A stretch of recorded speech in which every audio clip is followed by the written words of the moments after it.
to the world's greatest Bronze Age Spider-Man podcast. Here comes the Spider-Cast. I'm your co-host, Mike Allen. As always, I'm joined by Joshua Mervell, and today we're going to be talking about the 6-part saga of the Kraven's Last Hunt. That's right. So this is kind of a double episode. We'll see how long it goes. Joining us as usual is G.I. Jolie. Hello. Woo! All right. Thanks for joining us, G.I. Jolie. Yeah. You are now COVID-free, so now you can go without a mask. You can talk in people's faces, right? Oh. I'm You're going to immune. spit directly into people's mouths. Right. Good. Woo! You can get paid good money for that, too. I hear. Thanks for the links, Package Becca. that. All right, and as you've already heard, also joining us this week, Bex Luthor. You could tell it was me being here because I made an inappropriate joke at the beginning of the show. Whoops. Okay, and also for the first time ever, it only took us, 127? 127 episodes, but finally we've got our pal Tim Gerard from Border City Comics. Thanks for joining us, Tim. Hey everybody, it's good to be here. Woo! All right. So look, first, is this your first ever appearance on any podcast? I think it is actually, yeah. Wow, interesting. Well, just so you know, we produce about 3 of them, and so, as well as we guest star on like 3 other ones. So we're doing these this is pretty much all we do. This is my only social life. So yeah, It's a lot of people's only social life. yep. Yeah, so Right you're now. not wrong. So anyway, okay, so let's briefly. So this is a pretty famous story. Now, last week I made an offhand comic that made people snicker. I called this "Fearful Symmetry." First of all, because that's the original title, and everyone thought I mispronounced it, but there is a reason I called it that, and that's because this story features a poem by what's his name? Who was it again? I don't know, the tiger, right? Yeah. Oh, I can't remember who it was. I've got it saved here somewhere. The first thing I want to say, I'm not sure if you realize It's William Blake. William Blake, okay. Yeah. Do you think that J.M. DeMatteis just had a great idea for a story based on that poem, or do you think he just read Watchmen and scooped it from Watchmen? No, this is actually... oh, sorry. That's okay. That's okay. Go ahead. Wait, was that question directed at me? Yeah, Tim. Yeah, I just want to know because it was used in Watchmen. The original by William Blake is Tiger, Tiger, burning bright. In the forests of the night, what in myrtle hand or eye could frame thy fearful symmetry? Yeah, So I think- don't... I'm sorry, go ahead, Mike. Oh, no, go ahead. I don't know if he used that as inspiration. I know that he read a lot of, he was inspired by a lot of Russian writers, like Dostoevsky and that. A lot of stuff concerning the duality of human nature and stuff. And I know he's inspired by that, but as far as the Watchmen connection, I have no idea. Okay. I only say that because I know that Grant Morrison sort of accused writers of doing that, of just reading Watchmen and just not even getting their own poems and literary references, just scooping them from Watchmen and other British writers. But whatever, who knows? I don't know. I think too, if it was on purpose, I think it was not necessarily a taking this from that. I think it's also supposed to show the duality of darkness in comics as well, especially around this time. This story is a darker story, and it is coming after Dark Knight Returns and Watchmen, but it's not about our character being dark. It's about the villain and the character overcoming that, right? So I think it's supposed to also show the symmetry of that our hero is not that dark hero. He's not the vigilante that is super popular around this time. This is Peter Parker. This is Spider-Man. This is who he is, not who Kraven thinks he is. So even if it is a direct rip from Watchmen, I think it might actually just enhance it that much more. Sure. Okay. So another thing before we jump into this, so looking at J.M. DeMatteis, there's I go on these Facebook pages. There's a lot of people that hate him strictly based on his writing in the late 70s and early 80s, because by doing this show and other podcasts, we've come across his writing on things like The Defenders and Marvel Team Up, and we have a very poor impression of his early career. However, when I came into comics in the late 80s and early 90s, I was exposed to him through Justice League International, which was excellent. G.I. Jolie, you mentioned you'd read, I think, Moonshadow, right? What? Okay. I guess not. Okay. His stuff too in the early 90s at the beginning of the Clone Saga is really great too. And like everybody knows how much I dislike Marvel Team Up, but the best issues of Marvel Team Up happen to be by J.M. DeMatteis, and it's always those issues that are like slow and quiet and more of a character study than this big like action thing that's supposed to, you know, draw in readers. It's the slower ones that are the best. Like Marvel Team Up, I think it's like 110 or something like that. It's the team up with Gargoyle. It's my favorite Marvel Team Up issue. It's so fantastic. I think the only thing Spider-Man-y that he does is he stops like somebody getting mugged, and then the rest is just like him dealing with personal issues and relating with Gargoyle and like their relationship together. It's fantastic. And the thing is even if he did have some really rough patches or rough, skills to iron out early in his career, clearly he did better work later on. He ended up writing in television. He's written for Batman, Brave and the Bold, Justice League Unlimited, Superboy, on and on and on. Teen Titans Go. TV, I think, has got a slightly higher standard of quality than comic books. There's infinitely more money to be made. So if he wasn't a good writer, he wouldn't be getting work in those fields, I don't think. So yeah, he's a good writer. Other than this story, Tim, and Justice League, which we mentioned, what's your experience with J.M. DeMatteis? Kind of like you. I kind of came into him a little bit later. But I loved stuff like Moonshadow. All the epic stuff he did, like Blood, A Tale. Right. And of course, whoops, my earphone's falling out. And then of course, Kraven's Last Hunt, of course. So that kind of stuff more than his mainstream DC stuff and Marvel stuff. Sure. Okay, so now with this story, let's just talk about the reputation quickly. Did you buy this story right off the stands when it came out? I did. In fact, I have all the issues. One of the issues even has the Canadian price like markered out. Or I mean the American price. Right. So I bought it right off the Canadian newsstand. Yeah. Very cool. So this seems like it would have stuck out a little bit at the time. It was the first time I think all three Spider-Man titles crossed over with one story. Yeah. Was it kind of like a big event at the time it came out? Yeah, I think it was because, like you said, all the covers had like a uniform trade dress. All the covers were these stark covers by Mike Zeck, and I think, like you said, it was the first time that they had crossed over three titles. I know they wanted to take over, instead of having it be like over 6 months, they wanted to take over all three titles and have it done in like 2 months. So. Yeah, it definitely seemed like a big deal. I mean, I missed it right when it came out, but I got it soon after, and it always felt like it was kind of. It was to Spider-Man what maybe Death in the Family was to Batman or 10 Nights of the Beast or something, right? It was just that one series that everything kind of kept going back to and referring to. But anyway, so now we're going to talk about the story. Now, I don't know if I should mention this now or later, but Tim, I remember in conversations you have said, in your opinion, this is the greatest Spider-Man story ever read, right? Or ever written, right? That is true. Okay. But to be fair, you're not a huge Spider-Man fan.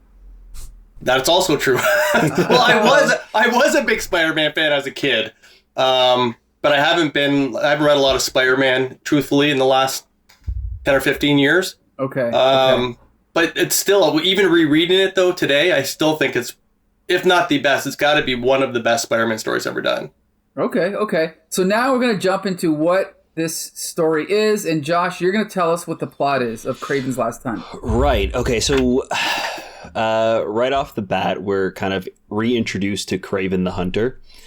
He is a Russian man who immigrated to America when he was younger with his family, and he's kind of like had a pretty rough upbringing, so he decided to kind of let go of humanity and kind of reinvent himself in the wilds of the jungle.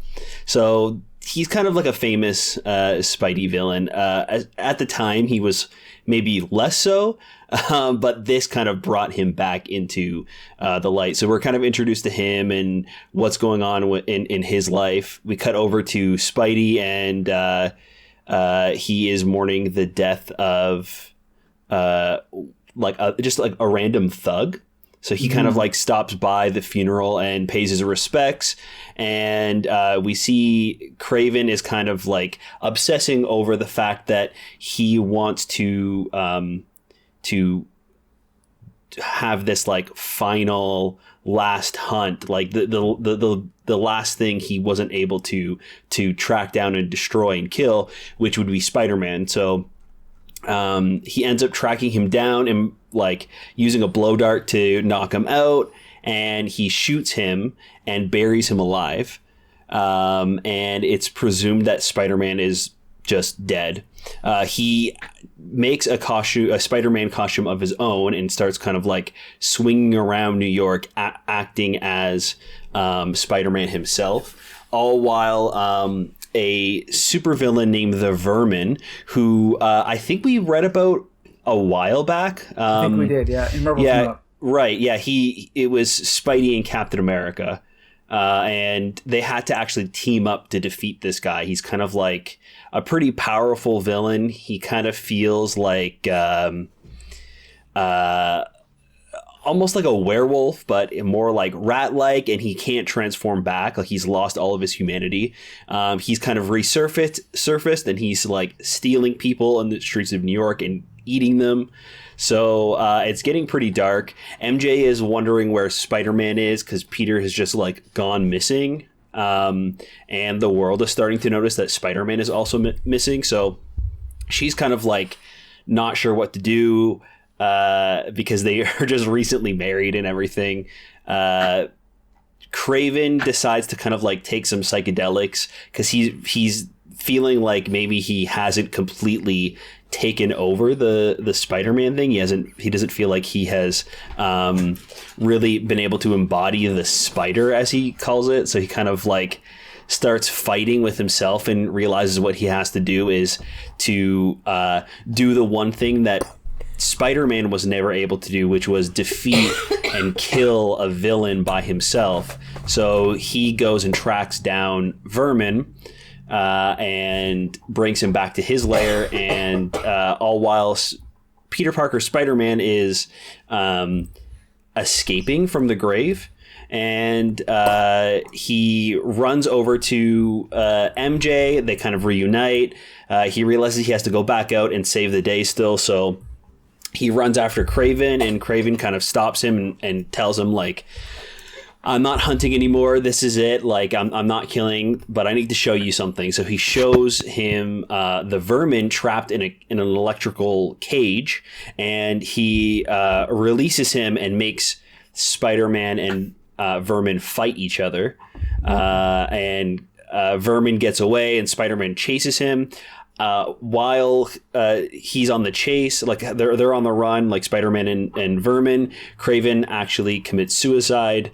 And the last part of this story, Spider-Man tracks down the Vermin and does not kill him, but captures him and turns him over to the police and tries to help him to like rehabilitate him back into like a human again.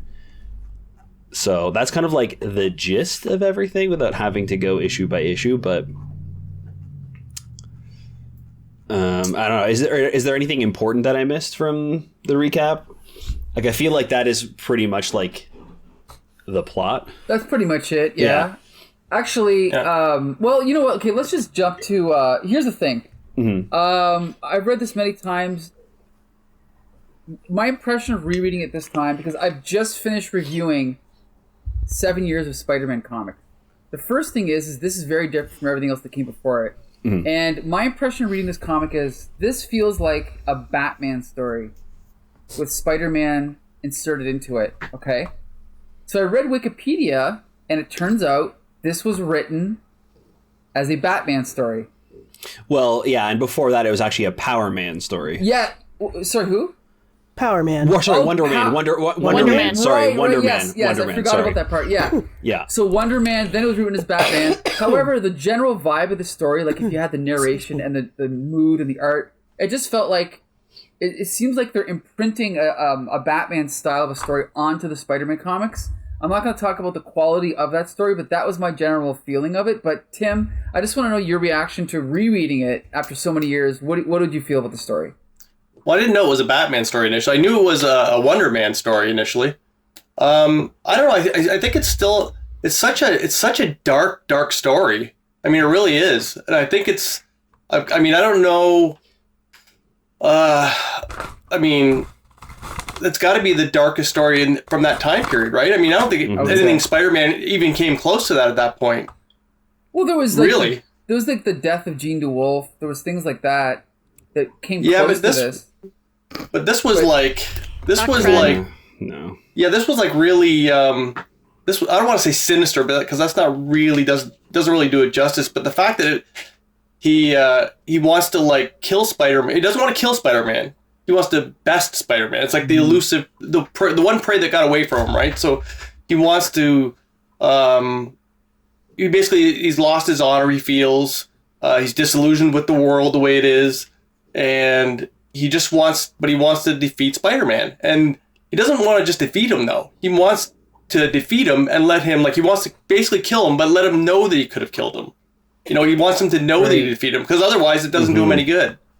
And then to bury him, and then to take over the Spider-Man and become a better Spider-Man in his mind anyway than Peter Parker ever was. I don't know, it's just super dark. And then for that whole scene where he basically has that picture of his family and walks up, grabs a shotgun and puts it in his mouth. I mean, that's horrendous. Right. It's pretty morbid. Yeah, I'll give you that. Yeah. Like, it's something that I would be shocked to see today, and this is 1987, you know? Yeah. Yeah, I'll definitely agree with that. And also the fact that Spider-Man is buried and sort of comes back, and yeah, it's pretty relentless. Again, I guess the closest thing to at this time would have been something like a Frank Miller Daredevil or Frank Miller Batman story, probably, right? Yeah, I would say so. Tone. Yeah. I mean, Miller was doing a lot of this kind of dark stuff, but right. Okay, well, I don't think it was quite as poetic, though. Right. Okay. So we'll jump around a little bit. G.I. Jolie, what's your impression of the story? It's super dark. It almost felt... Initially, I was confused. When I was reading the first issue, it was confusing. I couldn't tell whose thought bubbles or whose narration boxes were supposed to be whose. And also, they kind of... There was kind of like this overlay of time that was going on that was a little confusing. Because Kraven seems to be narrating a story while... but also the story of how he's gotten or bested Peter Parker. We finally get to the end where we see it. But I feel like it takes too long to get there. And he just is like... is just brooding for the whole issue, the first issue at least. And it was kind of annoying. And a little pretentious. Anytime anybody uses William Blake, Tomb Raider, one of my favorite films, starring Angelina Jolie, also uses a William Blake poem. But it's the most pretentious part of it. And it's like they chose the most literal part. The most literal part of the poem or the song. Like just the words "fearful symmetry." It's almost as if that guided the story. Though I will say that I've learned enough about Kraven to be shocked about his suicide at the end. Mm-hmm. It was hard to be delighted by this book. We just came out of the marriage, so the darkness of this contrasting with the marriage seems like kind of like a downer. Mm-hmm. So that I think that's kind of where I wasn't expecting it to do a complete 180 from where we had just left off. That's all. I thought, oh, hey, Kraven, cool. Next bad guy. Most television shows and most comics kind of set that up a little bit. This one, they just go right for the head and cut it right off. Like, they didn't wait for us to breathe. They're like, okay, he's married to Mary Jane. Now we're going to put him in the grave. Mm-hmm. And it was like really abrupt, you know? Yeah, no, I had read this before like many times, but I had never read it in succession, chronologically with the marriage. So I never realized how close they were. I thought for some reason this was like an 88, 89, like getting closer to the 90s story when things started to kind of go a little bit more on the darker tone with his story. So yeah, I was definitely also surprised that this this story takes place now. Okay, now Becca, your first impression. What do you think? Kraven's Last Hunt. I read this years ago in high school, and I loved it then, and I love it now. But it is really jarring to just read about Peter Parker coming home from his honeymoon and then he gets killed by Kraven. It's like, again, I'm with Josh. I didn't know that was... I thought there was a little bit of a gap in between those two stories. Right. It seems like everything about the marriage is very abrupt. They were like, oh, Peter's going to get married. Okay. Like, are we going to build up to it? No. Next issue. Next issue. He's married. Next issue. They're in, like...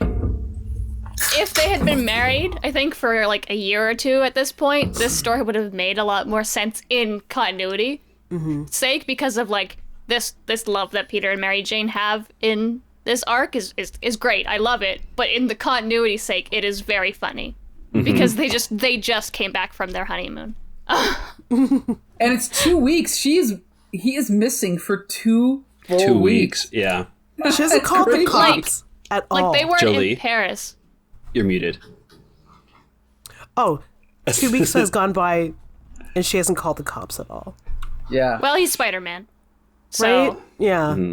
But still. No, I love this story, and everyone always says how dark this story is, and I don't see it that way. Yeah, there's a suicide. Like, I get it. But to me, it's like... Kraven states, he's like, I'm 70. This is the end of my life. He's like, let's go with a bang. And then every part of him misinterpreting Peter as a whole is just very... It makes you remember how great of a person Peter is, and how bright, and like when, especially right at the end, when Peter comes out of the sewer and it's daylight, it's like that symbolism of like, yeah, Peter Parker represents the sun. He is not Batman. He is not the dark and broody, my parents are dead, boo-hoo is me. I mean, yeah, sometimes, but he is quipping in this. He's like, why am I making jokes? That's just who he is. He can't not. He is the sun. And especially in this, him going through the process of like realizing that, yeah, one day he's gonna die. And then he does. Kind of. And just that coming back to it and realizing that he has this fear and he's a man. He's human, technically. So I found it more uplifting than dark. Yes, a man does kill himself. But that's also kind of, I don't know, it's very foreshadowed, at least for me. I feel like he's talking about, he's saying, like, I'm old, I'm dying, whatever, like, this is gonna be it for me. It is pretty, like, grotesque, I will say, for, like, I guess that's the point, it's very dark, but, like, there's just, like, a lot of blood. It is but yeah, I don't know, I really enjoy this story, and I'm with Tim, it is one of my favorite Spider-Man stories of all time, because, yeah, there's a little bit of fighting, yeah, there's a little bit of this, but at the core of it, it shows you how good of a man Peter is. And that's the whole point, is that he's not just a vigilante who punches people because they're doing bad things. He's a genuinely good person. He feels love, he feels fear, that's why we all like Spider-Man, right? Because we can put ourselves into him so easily. We all feel these things. We're all Spider-Man, right? It's just... I have less to say because I always have so much to say about the things that I don't like. Right. I understand that. And then it's hard to, like, phrase why you enjoy something more than why you dislike something, I think. I could be like, oh, I didn't like this because it was sexist. And I'd be like, well, I like this because it makes me feel feelings. Like... No, I think you're totally right, though, because a lot of dark stories are dark because, like, gruesome and bad things are happening and it's supposed to be dark and brooding, where this is like, it's a dark story that still celebrates that and showcases why Peter Parker is the perfect person to be Spider-Man, and why even after all of this stuff that's happening to him, he is who he is, and why people look up to him, and why he's a hero. Kraven trying, like, not being able to differentiate the spider versus the man, and it's kind of said through like the dialogue, and how he only really ever refers to him as the Spider and never Spider-Man, until I think the end, when he starts talking to them almost as if they're two different people. Yeah, it's really it really is a story more about Kraven, and then kind of dovetails into why Peter is and always will be Spider-Man.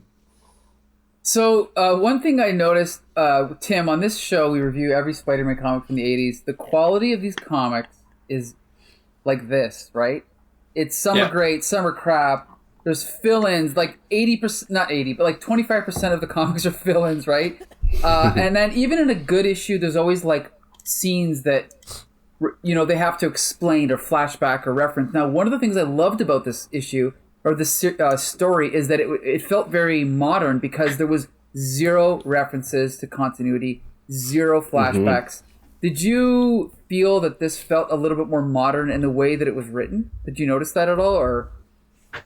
I mean, maybe I noticed it. I don't know if I noticed it so much then. I mean, I knew it stood above everything else at that point, but I still think it does feel probably like, you read a lot of comics from that era and they don't feel as fresh as this one does. Right. So right. Yeah, to answer your question, I guess yes. But I mean, part of it is DeMatteis is the way he approaches his stories, the way he structures them. Like a lot of the scenes early on where he's you have, you know, the story's taking place, and you have the panel at the bottom where it's foreshadowing they're digging the grave, right? And they're digging Spider-Man's grave, but that kind of follows through the issue a bit. And then in the latter half of the series, they're digging a grave again. They're foreshadowing Kraven's, you know, burial. So it's, yeah, I think he uses some devices that a lot of writers at that time weren't using. I mean, outside of guys like Alan Moore and stuff, but That's for sure. Yeah, that's exactly what I feel. I feel like, and I'm not saying everything comes from Alan Moore, but clearly it was like sort of Alan Moore and Frank Miller were, everything's kind of in their wake at this point, right? And in a typical Spider-Man comic that we would review, there's no way they could get away with that kind of, you know, like having a little, basically you have a subplot at the bottom of every page, right? They couldn't get away with that in a typical Spider-Man comic, because they got to have a flashback. They got to have a reference. They got to have Aunt May over for dinner. They got to have a scene at the Daily Bugle, and they couldn't get away with that kind of planning. And so the good thing about this is I feel like it's almost like, I hate to use the word graphic novel, but it feels like a perfect, complete story that just happened to be in individual issues of Spider-Man.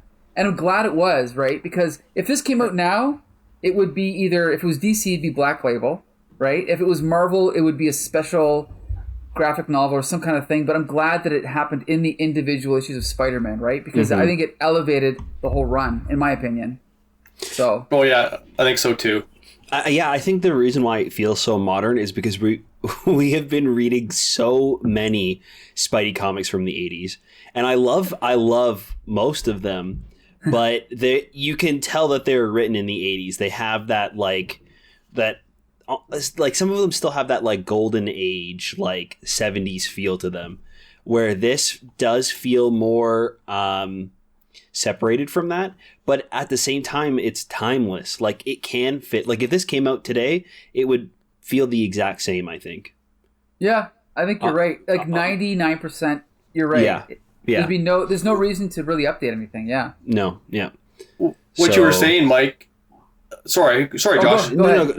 No, I was going to say what you were saying about the not really referencing too much of the earlier stuff. I think do they not mention something about they just got married, and then he has that one fever dream about Ned Leeds. But outside of that, you're right. It doesn't really reference anything else. Yeah, you're right. And maybe, I mean, the marriage is, unavoidable. But the Ned Leeds thing, I actually felt like that was a little bit. It took me out of it a little bit because. We've been reading, like we're reading these weekly. I couldn't imagine being alive, like reading these in 1987 and going, okay, Ned Leeds died like 3 months ago, and they're talking about it like it was yesterday, but there's also 3 issues every month. So we've read like 20 issues of Spider-Man where Ned Leeds just died an hour ago, but he's always just died an hour ago. You know what I mean? Because the continuity is so screwed up by all the writers. So that was a little bit jarring for me, but other than that, I had no issue with the continuity or anything. I also cannot believe that they did this throughout all 3 books, especially with how things were at the time, where the stories just did not match up. Going back to what you were saying with Ned Leeds died like months before it even happened in the comics, because it happened in the was it Wolverine, an annual Spider-Man and Wolverine, right? So and then they finally have this funeral for Ned Leeds, and then like 2 or 3 weeks later they do it again in Spectacular. Yeah, from a different point of view. You know what I mean? So they are not synced up at this point in time in comics. So the fact that they halted everything and they started a new story with like new artists and like just focused on this is like amazing and fantastic. And I hope that this continues and that they can keep at least communicating with each other. Like I don't need like big events like this more often necessarily, but just for them to like be coherent with each other and just communicate and have the same tone would be really cool. Well, we'll talk about that in a minute, but first we're gonna let's talk about the art in this. Now, one of the things is that originally they were going to release this over a 6-month period, but they decided to release it over a 6-week period. One of the downfalls of that is that the final issue is not completely drawn by Mike Zeck. It's laid out by Mike Zeck and penciled by Bob McLeod. But other than that, we've got 6 issues drawn by Mike Zeck. And for the record, I will put my hand on the Bible and say he is one of the greatest artists of the 80s. I love Mike Zeck. His covers on G.I. Joe what got me hooked. But his art on Captain America, his art on this is just mind-blowing. Tim, you're a huge fan of Mike Zeck, I assume, right? I am. I mean, his stuff's got such power. Like I remember when these issues were coming out, those covers just jumped, and that Punisher limited series. Anybody didn't notice those covers? Punisher Return to Big Nothing. I mean, he was airbrushing when no one else was doing it. It seemed like, and yeah, his stuff just really stood out. Really, really nice stuff. It's got power. It's got beauty, and I think my favorite thing about him is that almost more than any other artist I can think of is he is a master of I guess you could say perspective and foreshortening in the human anatomy, because there's other artists that can do anatomy really well, but he's the only guy that gets it just right, of the arm being just the right, if it's coming towards you it's a little bit different, if it's turned up, there's always that slight, almost like, not, I don't want to say fishbowl, but he totally understands that perspective, which just blows my mind. But G.I. Jolie, what was your impression of the art in this story by Mike Zeck? Other than the fact that the Oh, sorry, you're muted. inks were really dark, I really enjoyed the art. It's like kind of the first time everything is super cohesive. I really enjoyed that across all 6 issues, the art was consistent. So it allowed me to kind of enjoy the stories more. Also, the rendering of architecture, the perspective is perfect. The compositions are perfect. They're almost as if he doesn't have to think about it. That's the kind of artist this guy is. Like, he just draws. And he knows what scale is. It's like really effortless. There's like this one scene where what does he in the first issue, just because I have it open here, but Kraven is just kind of hanging out in a super tiny bathrobe in the altar room of he has a cathedral inside his home. I don't know. On the premises, I think. It seems like he walks from his library office directly into what looks like a room of worship, Yeah. That's a good where he point. has that casket that he's going to put Spider-Man in. But like there's just like an overhead shot that's really far away and he's really tiny, but the scale is all perfect. And it's not like super overused. Like there's like consideration for the whole composition of every panel together as well. So like when you get to the part where which is a part that really confused me, but whatever, it doesn't matter. It's like it's there to set Spider-Man apart from everybody else's character, is where you go back to New York and he's at the funeral of somebody, Yeah. of that thug, and it's like exterior shot, establishing closer, like, and he gets closer and closer to the building the bar that he's actually in. There's a lot of detail in there, yet there isn't a lot of detail rendered. And I really respect that, because I feel like this is the like epitome of comic art. Mm-hmm. Like, Yeah. you know how the current comic book art is like super, almost hyper realistic? To me, that's not comic book art. Right. It's art that exists inside a comic book, but it's not helpful for me as a reader. Yeah. It's gorgeous to look at and appreciate as art, but when I'm reading a book and that includes images that need to be read along with the words, I expect the art to be like this, like a perfect sort of combination of detail and words. Yeah. That's it. I think you deserve a slow clap for that, because that was exactly how I feel about art too. Yeah, you're right. It's super realistic, but it still looks like a comic book. It doesn't look like a photo, like a airbrushed side of some guy's van, right, with a girl in a bikini riding a snake or something. But anyway, And not a lot of splash pages. Yeah. Right. Good point. Right. And I think the attention to detail and adding that really helps with a story like this, because there are so many moments throughout this that are just like silent panels. There's no dialogue, there's no words. It's just you looking at what's happening and you're getting the story through that. So the art is super important in this, and it completely 100% pays off. Especially the layouts and like understanding where everybody is in space and like what's going on. I was never once lost throughout this comic, thinking like, wait, what just happened? Oh wait, I've got to go back and reread this. Like, it was so straightforward. Yeah. Yeah, the size of the panels dictated the pace of the storytelling, and it all worked together. There's a really great panel where I think Spidey is now out of the grave, but he's kind of pushed back and his back is to us. But it overlaps these 3 panels of Kraven's action. I was like, that's amazing. That is exactly how that needs to be used. And more people don't do it enough. Somebody recently, they work with, the Batwoman. Who just did the illustrations for Batwoman? You mean recently or like 10 years ago? Yeah, they have Like J.H. Williams? That's it, J.H. Williams. He does this thing, like a beautiful splash page thing where there's figural work that overlays layouts. But to me, for him, it's like an artistry thing. But for Mike Zeck, it's a storytelling vehicle. Right.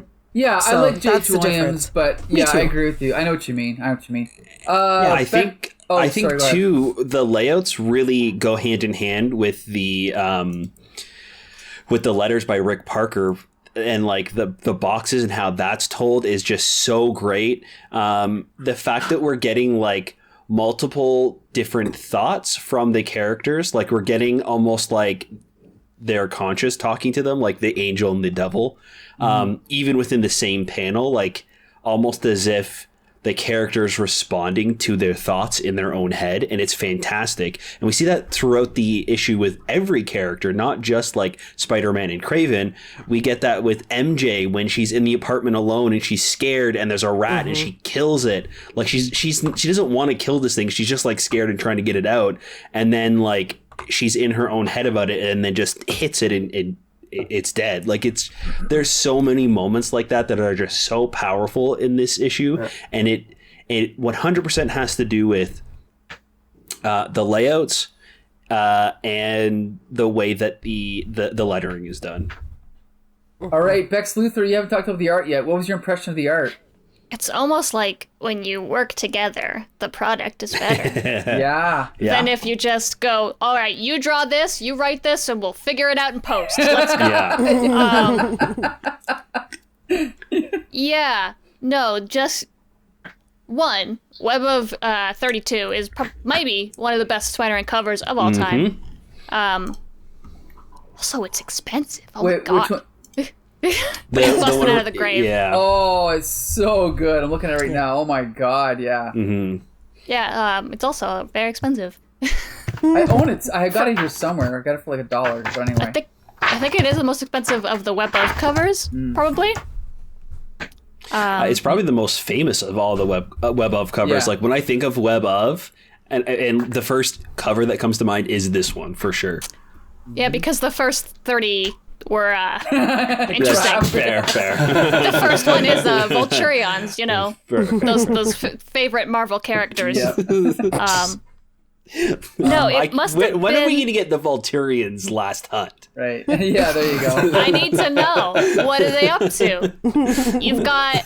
What were their names? Like Squick or whatever? They had like weird, like nonsense names. It must have been so jarring to go from the previous Spider-Man stories that were kind of all over the place and then to this. And then to something that is so much together. Like it is basically just a graphic novel, but separated into 6 parts in 6 issues, like through monthly continuity.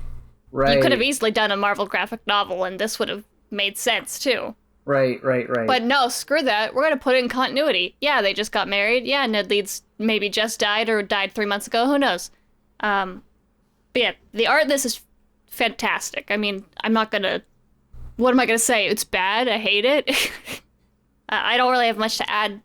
Jolie pretty much said everything that I could have thought, but much more eloquently than I could have ever said it. So, well, the art's pretty, and I like it, and it helps me read the story. just to give you an idea, so Tim, I dropped the last issue before this one into the chat. Do you see that?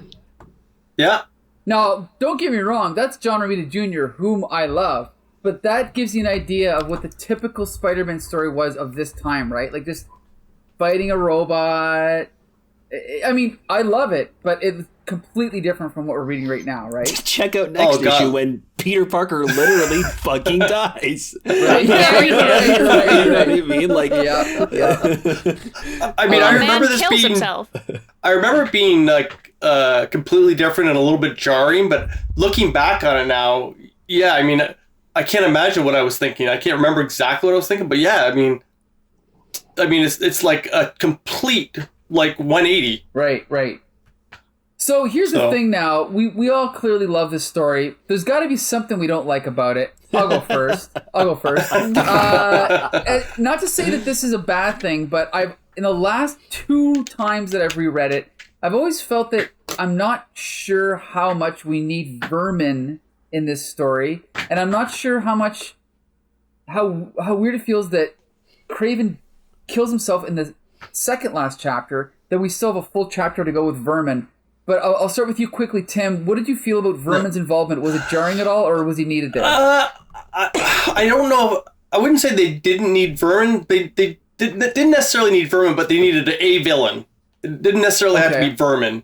I wish it would have been maybe another villain, but so I agree with you. That might be the weakest part for me. But they needed a villain there, and having Kraven die the second last issue doesn't bother me at all, because it's kind of like that's Kraven's descent followed by Parker's ascension, right? In the last issue.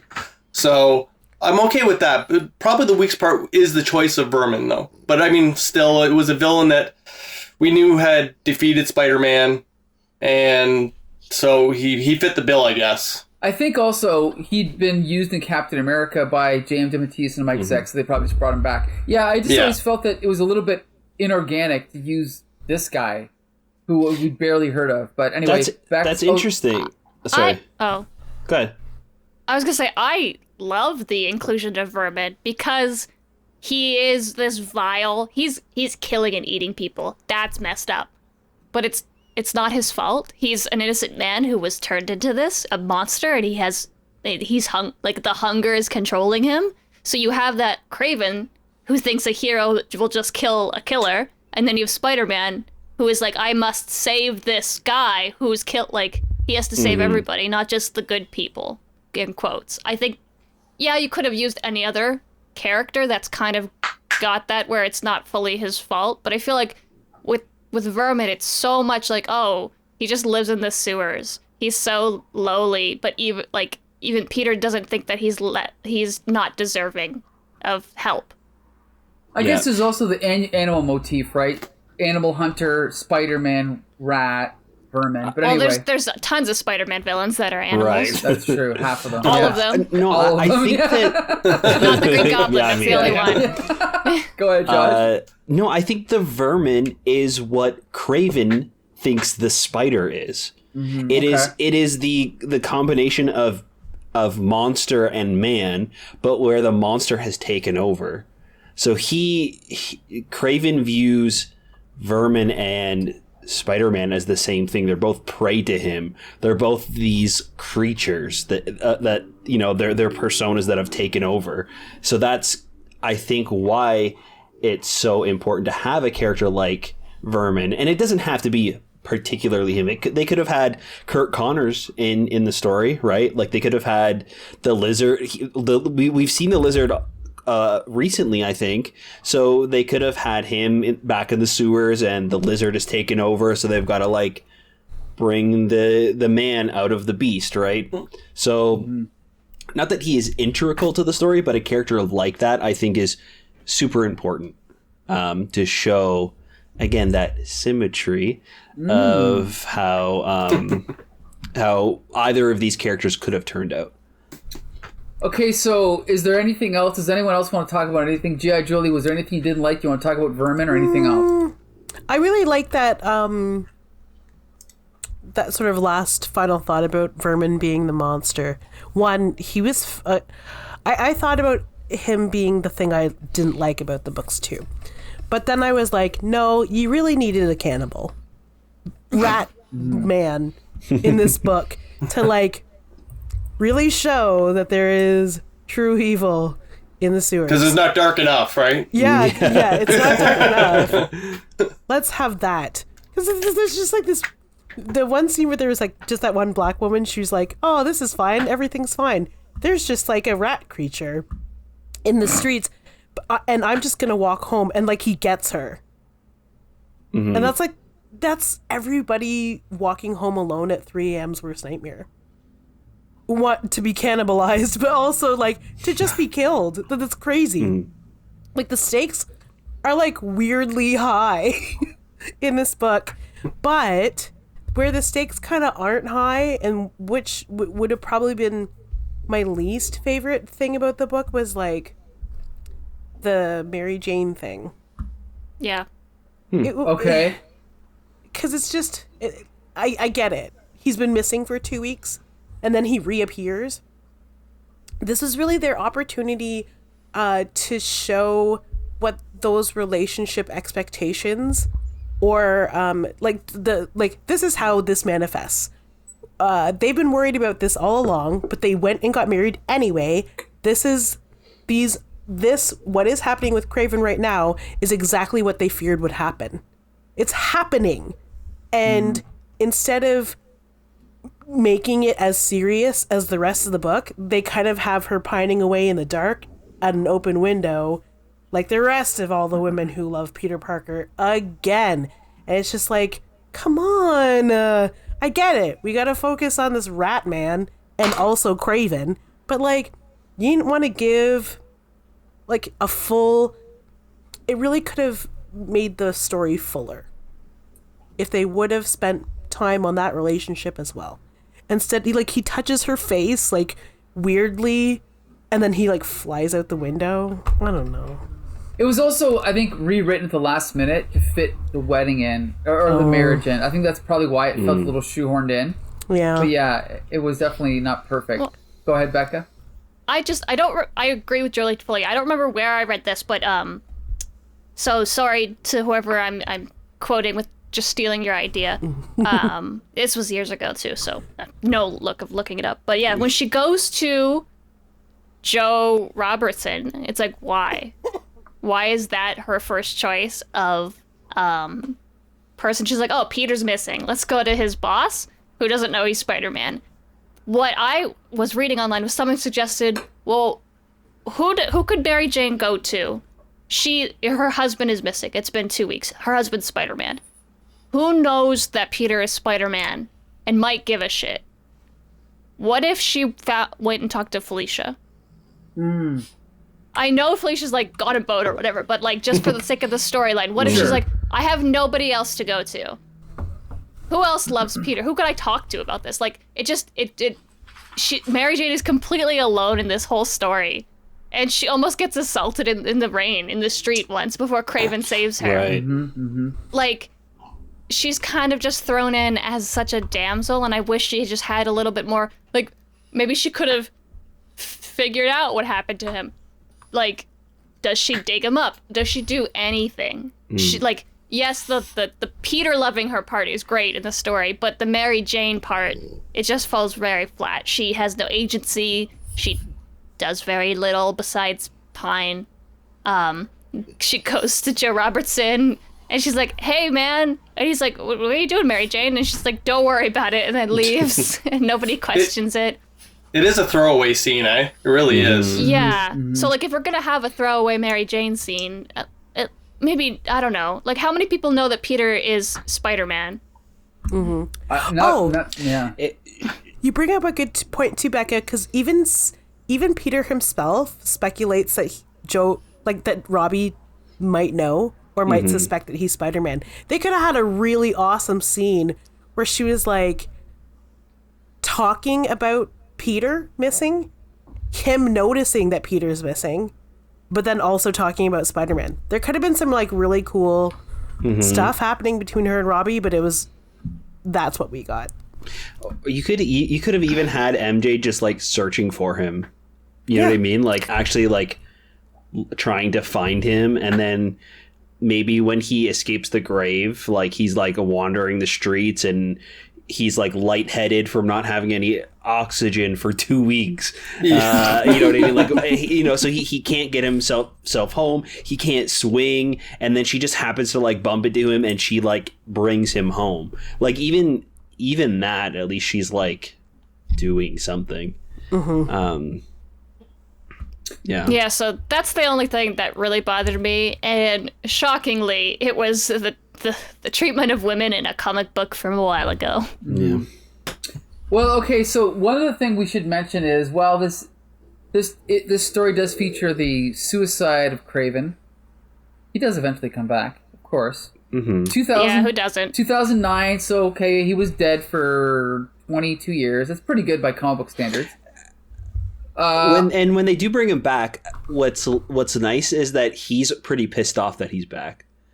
It's like his family and relatives. His family and relatives like do some sort of like ritual or whatever, and they resurrect him, and he's like, "Why the hell? Like, I went away for a reason. Like, I chose this. Why did you bring me back?" I think they also did a story too where he was like a ghost, and Peter has wasn't to that the help follow up? Yes, that was because people were upset of the depiction of suicide as a positive thing, which I don't get that from this book at all. But people were mad about that, so they bring him back as a ghost to be like, "Nah, I wanted it." And it's like, I don't know if this works or helps. Yeah, I guess Marvel took a lot of flack for that. That suicide issue. I can imagine they did. Oh, I'm sure. A man shoots himself in the mouth. That's pretty. A lot. Yeah, I don't think they glorify it, but it is pretty. Well, they don't glorify it, but I mean, he dies with what he believes is honor, right? So it's kind of like, it is glorified a bit, I suppose. But I know when that issue came out, some people only read that one issue, and they got flack for that because they said that issue in and amongst itself is just about a guy committing suicide, and Marvel got tons of negative letters for it, but they said, if you read the whole story, it makes sense. You can't just take one issue out of that. But they did say that when they showed it to the writer and the artist and everything, they said, well, we can see where that would have been, taken out of context and seemed to glorify suicide a bit. But so I guess they took a lot of flack though. But the context is a very, very mentally ill man dying in a sad and tragic way. That's the context, right? But meanwhile, it's like him going, "I'm the greatest," and then shooting himself in the mouth. Yeah. Okay. Maybe not the best, right? A very drugged up man. Yeah. Yes. Yeah. Potions and herbs, right? Which we all know is code for drugs. Yeah. So here's the thing. So yes, there was the sequel, Kraven Soul the Hunter, which I read. Don't remember it. Sold it. There was also a What If issue. What if Kraven had killed Spider-Man? Which it'd be cool to read eventually. That's awesome. And the most important one of all, though, is the issue of What The, featuring Raven's last hunt, where the villain Raven hunts down Spider-Ham. Okay, that's my favorite version of the story. We should review that on this podcast. I'd love to. Yes. But anyway, I guess the final word is, I think I know what you're all going to say. Do we recommend this issue? Tim Gerard, do you recommend this story to comic book readers? I do. Absolutely. I mean, it's such a... I think it's a much more layered story than anybody that read Spider-Man that time period especially would have read. I think it's kind of like it's a very, I don't want to say grotesque, but it's a very hardcore story. It's almost spiritual in a way too, right? Because I know the writer DeMatteis, he's a very spiritual guy, and a lot of his other works, a lot of his other works deal with a lot of spiritual stuff and a lot of coming of age stuff, and but yeah, I still think it's the best Spider-Man story. I really do. I mean, granted, I haven't read a lot of the more current stuff, but I can't imagine anything much more layered or satisfying than this story. Oh, if you can't imagine something better, you should read the Marvel Team-Up issue with Turner D. Century, featuring a supervillain that can ride a bike through the sky. Okay, so that's where you should start with more Spider-Man stories. Right. Do you have that copy? Can I borrow that copy? We can send it to you, yeah. Okay. Yeah. Easily. Okay, Josh, do you recommend this story? Yeah, of course. This is like one of the most quintessential Spider-Man stories. One of the most quintessential, like, comic stories. It's really great. Self-contained, so, like, if you're interested in Spider-Man, this is a really good jumping in point to get, like, a really good understanding of him and his villains and like his relationship with them. This is a definite read. Awesome. G.I. Jolie, do you recommend this one? Yeah, and I keep hearing Paul, our one true fan. And just, why are you reviewing books if you don't like them? It's like, no, Paul. Do you know what? My recommendation will always be like, the final word to him. I didn't hate this one. I actually really liked it. I felt like I hated it or was annoyed by it at first. But yeah, I recommend it. When they say this, like, you have to read it because in the pantheon of all Spider-Man stories, you have to read this or you have to read the death of these people. It's like, I didn't really think that any of those other stories were as cool or as hard-hitting as this one. Yeah, like, there's so much, like Tim was saying, there's so many layers to kind of peel back and discover. There's a lot of substance in these 6 issues, and even Parker snorting agrees with me. Like, that this is for sure when they say, read Kraven, it's one of those ones you have to, Spidey books you have to read. They are in fact correct. Read it first. All right. There you go. Okay. Bex Luthor. This is one of my favorite Spider-Man stories. This is one of my favorite comic book stories of all time, actually. that doesn't feature a woman as the main character, because if that's true, then this is like my 400th favorite story, because I'm a misogynist or a misandrist. Sorry. Obviously you have to, if you think you like comic books at all, you have to read Kraven's Last Hunt. Unless you're, I don't know. It's just one of those things that once you start getting into comic books, and if you care at all about the past or the history or the characters and how they've grown or anything, this is definitely on your list of Marvel must reads. Especially because there's so much continuity in these 6 issues, and you don't need to know any of it to understand this story. You could pick up the collected edition of Kraven's Last Hunt and read it issue 1 to 6, part 1 to 6, and get exactly what the writer's intention was without having to know anything else about Spider-Man. Do I think maybe the 12-year-olds who were reading Web of at the time should have just jumped in on this? Maybe not. It's a little bit of a heavier material, but if you're already reading Spider-Man, then you have those conversations with your parents. You go, hey, man, Mom, this guy shot himself in the head. Why? And you're like, well, son, life's hard. It's a good story. What do you want from me? Yeah, read the hottest take. Read Kraven's Last Hunt. and he doesn't even use a pistol. He puts a shotgun in his mouth. Yeah. Right. Like it's violent. Yeah, it's still shocking. And then the blood is all over the picture of his family. Mm-hmm. It's rough stuff. Yeah. So yeah, you know what? I think go ahead, Becca. They're making the movie based. They said that they're a Kraven solo movie, which will make no sense without if there's no Spider-Man. I know. Like, you know what? Maybe you could make a Venom movie without Spider-Man. Maybe. They tried. Can you make a Kraven's Last Hunt movie without Spider-Man? That's the point, right? Right. So, if that's true, if their Kraven solo movie is going to be based on this at all, that means they have to have a Spider-Man. Wait, Becca, no, they can make it with Wonder Man. There you go. There we go. I think Sony can't use Wonder Man because Wonder Man was in a poster in the first Guardians of the Galaxy movie. Okay. So Disney owns Wonder Man. Hi, Bosch. Party pooper. So yeah, I definitely recommend it. But one thing I will say is, even though it's probably one of the best Spider-Man stories we've reviewed, it probably should have been a Batman story or a Wonder Man story.